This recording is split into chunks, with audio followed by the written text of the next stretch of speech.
ఇప్పుడు ఏపీలో ఎలక్షన్స్ అయిపోయాయి కదా, రిజల్ట్ రాబోతున్నాయి. నెక్స్ట్ ఎవరికి అనుకూలంగా రిజల్ట్ వస్తాయి అనుకుంటున్నారు? మొదటి నుంచి అనుకుందే ఆడు చేసిన కర్మ ఆడికే అనిపిస్తుంది. చంద్రబాబు 53,000 ఎప్పుడైతే జైల్లో పెట్టాడో ఆడు బుర్ర మీద నీళ్ళు పాలు పోసాడు. అదే జనం ఫారినర్ కానీ ఎక్స్చేంజ్ కానీ సాఫ్ట్వేర్ పీపుల్స్ కానీ ఎవరైనా కానీ 25,30,000 టికెట్ పెట్టుకుని పనిమాల వచ్చి ఒక ఓటు కోసం 25,000 రూపాయలు టికెట్ వాళ్ళందరూ కూడా ఓటేశారు. ఆ ఓటు అట్టాగే నీ పోలింగ్ కూడా పెరిగింది.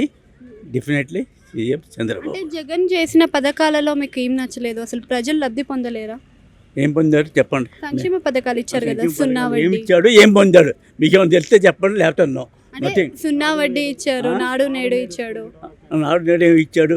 చంద్రబాబు ఇచ్చింది ఏంటండి 3,000 రూపాయలు 2,000 కానించి 200 కానించి 3,000కి పెంచాడు. ఇవాళ 4,000 ఇస్తాను. ఎప్పటి నుంచి? ఏపీఎల్ కానించి. ఈడేమన్నాడు, నేను వస్తే 3,500 ఇస్తాను. ఎప్పుడు ఇస్తాను? లాస్ట్ ఎప్పుడు 27, 28 సంవత్సరాలు ఇస్తాను అన్నాడు. చెప్పండి, మీరు చెప్పండి. తర్వాత పథకాలు, మిగతా పథకాలు కూడా చూసుకుంటే ఏది చూసుకున్నా సరే మినిమం చంద్రబాబు 5 years ఉంటే ఒక్కోడికి 3 లక్షలు 4 లక్షలు వస్తాను. బాగా క్యాలిక్యులేషన్ చేసుకుంటే మీకు ఏం అర్థం అవుద్ది, ఓటేసే పీపుల్స్ కూడా అర్థం అవుతుంది. ఏ క్యాలిక్యులేషన్ ఎవడిచ్చింది బెనిఫిట్ ఏంటి, ఈడేమి ఇచ్చాడు, 5 సంవత్సరాల్లో ఈ ఇబ్బంది ఏంటి, ఆడిచ్చింది ఏంటి, 2 క్యాలిక్యులేషన్ చేసుకోవాలి. ఇవాళ ఆడు చెప్పిన మాటల్లో ఎవడు బెనిఫిట్ పొందుతాడు? 5 సంవత్సరాలు క్యాలిక్యులేట్ చేసుకుంటే 3 లక్షలు వస్తుంది ఒక్కోడికి, 3 lakhs. ఇప్పుడు కొత్తగా హామీలు ఇచ్చాడు కదా చంద్రబాబు, ఆల్రెడీ మనకి రాష్ట్రంలో రెవెన్యూ అనేది జనరేట్ అవ్వట్లేదు అంటున్నారు. అయితే ఇప్పుడు మరి ఆ పథకాలు ఇచ్చినప్పుడు అవి మాట తీరే అనుకోవచ్చా, నిజంగా నెరవేరుస్తారు అనుకోవచ్చు? ఎట్లా అవుతుంది అంటే డబ్బు సంపాదించాలి, ఖర్చు పెట్టాలి. ముందు సంపాదించే మార్గం నేర్చుకోవాలి. సంపాదించే మార్గం కావాలంటే అమరావతి డెవలప్ కావాలి. అమరావతి డెవలప్ అయితే ఇతర దేశాలలో వస్తారు, ఇండస్ట్రీస్ వస్తాయి, మనకి ట్యాక్స్ వస్తుంది, బెనిఫిట్ వస్తుంది. కుల వివాదాలు ఎక్కువ చూపిస్తున్నారు కదా, ఇప్పుడు అమరావతి అంటే చౌదరీస్కి బెనిఫిట్ అంటున్నారు కదా.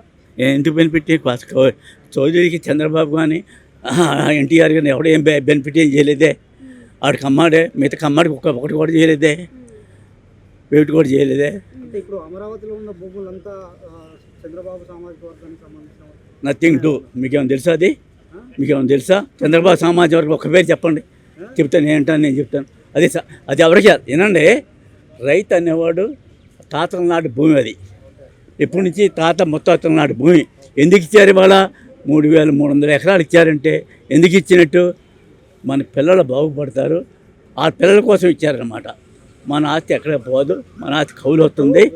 33 ఎకరాల భూమి ఏదైతే ఉన్నదో అది 3 పంటలు పండే భూములు. వర్షాకాలం వస్తే వరదలు వచ్చే అవకాశం ఉన్నది. ఇప్పుడు కరకట్టలో చంద్రబాబు కట్టిన ఇల్లు కూడా కూలిపోతాయా?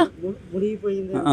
ఏమైనా మునిగిపోయిందా? మొన్న వరద వచ్చే బాగా ఇప్పుడు డ్యామ్ని ఆపేశారు కదా, వారు 10 రోజులు బయట ఫ్లో అయ్యకుండా డ్యామ్ని ఆపారు కదా. ఏమైనా మునిగిందా? మరి స్పీకర్ వెళ్ళి చూశాడుగా, స్పీకర్ వెళ్ళాడుగా. ఏం కూల కొట్టారు? ఎవరిది కూల? ఇంటి చంద్రబాబుది ఆడ ఆఫీసు కూలగొట్టారు, అంతేగాని అది ఎందుకు కూలగొట్టాలి చెప్పండి? కొన్ని లక్షల రూపాయలు గవర్నమెంట్ పెట్టి కట్టుకుంది, నువ్వు దేనికైనా ఉపయోగించుకోవచ్చే. చూశారు, వరదలు వచ్చింది కదా మొన్న, రీసెంట్లీ వరదలు వచ్చినాయి కదా. వరదలు వచ్చినప్పుడు 6 రోజులు గేట్లు ఎత్తే ఆపారు కదా. మీ అందరికి తెలిసే ఉంటుంది అదంతా. అమరావతి అంటే ఇప్పుడు మళ్ళీ కొత్తగా రోడ్లు వేయాలి, కొత్తగా బిల్డింగ్ కట్టాలి, దానికి ఇన్ఫ్రాస్ట్రక్చర్కు 1,00,000 కోట్లు కావాలి. అవును. చంద్రబాబు అంటే లోకేష్ వాళ్ళ తోడల్లుడు ఎవరైతున్నారో బాలకృష్ణ చిన్నల్లుడు, ఆయనే కామెంట్ చేసిండు, వైజాగ్ అయితేనే బెస్ట్ రాజధాని, దాని అయితేనే మనం డెవలప్ చేసుకోవచ్చు అని. వైజాగ్ ఇండస్ట్రియల్ ఏరియా, అది ఎట్లా డెవలప్ అవ్వాలి? అది ఎట్టైనా డెవలప్ అవుతుంది, ఆటోమేటిక్గా డెవలప్ అవుతుంది. వైజాగ్ అనేది నువ్వు డెవలప్ చేయవసలా, ఆటోమేటిక్గా డెవలప్ అవుతుంది. ఈ లేని దాన్ని డెవలప్ చేస్తే మొగాడు, అంతేగాని ఉన్నదాన్ని. జనం ఎక్కడున్నారు? పబ్లిక్ అంతా ఎక్కడుంది? విలేజెస్లో ఉన్నారు. విలేజెస్ జనం ఎక్కడికి వెళ్ళాలి? ఆ విలేజ్ ఏరియా అంతా ఎందుకు ఇచ్చారు? నీకు 33,000 ఎకరాలు ఎందుకు ఇచ్చారు? అలా పెచ్చకి ఇచ్చారా?